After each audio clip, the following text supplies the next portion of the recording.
আজ যে ক্ষমতায় আছে কাল সে থাকবে না। আমরা চাই শান্তি।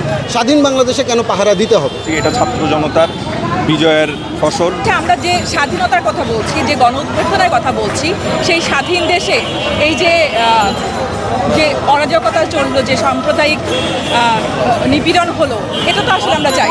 আমরা কি চেয়েছি? আমরা কি এই জন্য কি আমরা প্রাণ দিয়েছি? দেইনি তো। আমরা চাই একটা অসাম্প্রদায়িক দেশ। আমরা চাই না খুনের বদলে খুন, হিংসার বদলে হিংসা। আমরা চাই শান্তি।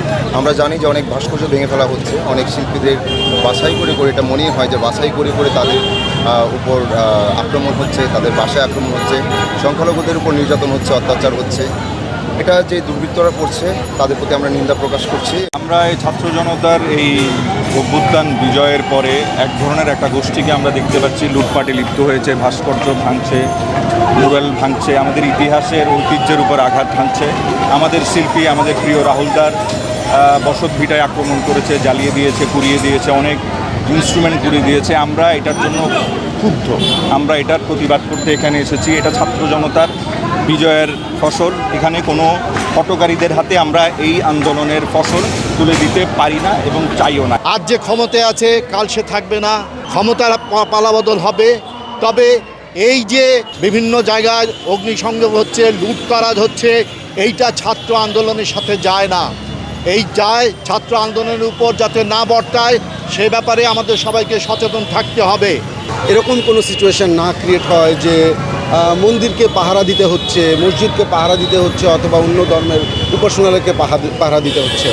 যার যার ধর্ম সে পালন করবে।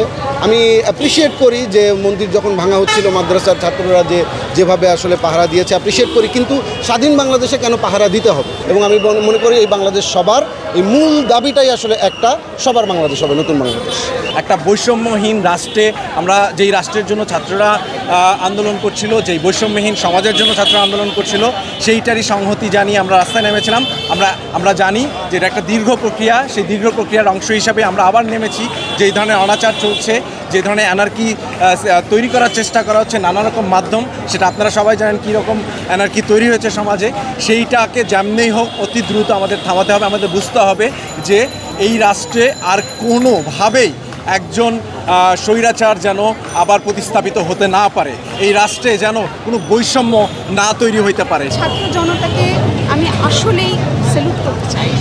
এই যে কদিনে যা ঘটছে, এই যে আমাদের সংখ্যালঘুদের উপর অত্যাচার হচ্ছে, আমাদের ভাস্কর্যগুলো ভেঙে ফেলা হচ্ছে, সেটা একজন মানুষ অথবা একজন শিল্পী হিসেবে, একজন সচেতন নাগরিক হিসেবে কখনো চাইনি, চাইবো না, এবং সেটার আমি ধিক্কার জানাই।